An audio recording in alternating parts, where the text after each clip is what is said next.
It's a symbol of hard work, good quality, and ingenuity. Okay, all these functioning machines here are old, and they still pull off the task of farming. This is when stuff was built good. I mean, you could still buy good farm equipment. Some of the stuff's extremely expensive to buy today, as it was back then. And it's amazing, because the man that actually operates this stuff is about 80, and I've known him since I was about 10. I'm 46 now, and he's still doing the same work. I can't even say the same. The stuff had character back then. Look at it. It's got like a face, and it's pretty impressive. Very ingenuitive, and it's what it's about. You know, this is where you get fresh vegetables and stuff from. You know, and farmers, like, they know about stuff. You know, they drive their tractors and stuff right on the highway. This is a life I used to come from, and I'm revisiting now. It's pretty cool. You know, got some flowers. Those are great seeds in there, and yeah, it's pretty cool. You know, this is where you get fresh vegetables from. There may be insecticides, there may be fertilizers, but the taste of a tomato that's pulled right off out of the ground in this kind of dirt and soil, unmatched as far as I'm concerned. Here's more engineering right here. You got this. He made this here. It's a Chevy straight 6 for transmission. You got like a 10-bolt rear end in there.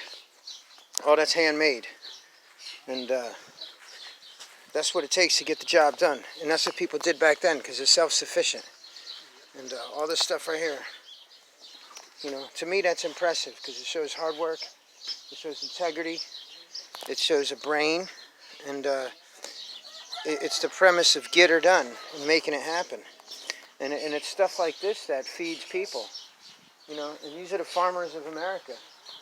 And these are proud people too, and they're trustworthy. Sometimes people come here and they just leave the money and take the stuff. And this man has been here, like I said, for I think his whole life too. So it's 80 years. And there's a sense of peace and tranquility here too. You know, this is where real life exists, because this is what it takes to feed people and to support a community. And, you know, and the technology is low tech, you would say. You know, it's not software, it's hardware. And still, you know, the animals, they're happy, believe it or not. And, yeah, I just want to point that out, because a lot of people don't get to see this other than in a circumstance of just viewing little pictures and not really knowing to the full extent and getting to take a walk around places. And actually, when I come out here, I just feel a sense of peace. It's like I feel like I'm on a picnic. You know, my metabolism slows down and I can start breathing easy. And if you get the chance to get out of the city and want to see where your food comes from, you know, it's not necessarily a big giant factory.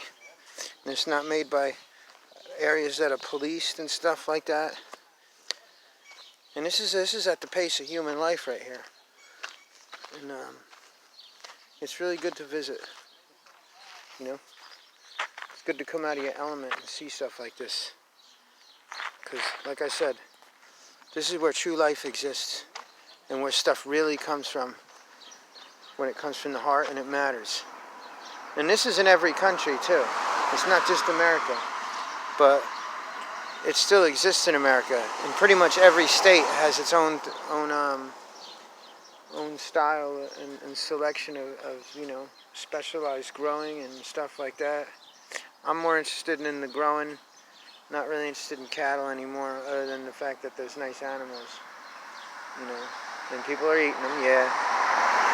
But if you saw what it goes through, you know, you might see like, you know, a little sheep or something and think it's nice, but imagine somebody's hand grabbing that sheep or cow and then putting a knife in it, and the pain and the cries. You know, that's not where food really can come from, if you make a decision in life. And then you could enjoy more in life, you know. And you could end up having a sunny day. Look at this bee in there.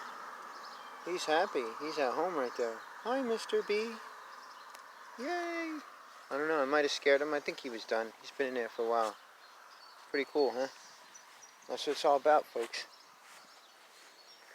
You know, I don't want to condemn anybody about the meat, but when you start to live like this and you start to see this kind of stuff, it just gives you a sense of inner peace. You know, it's different. Very different.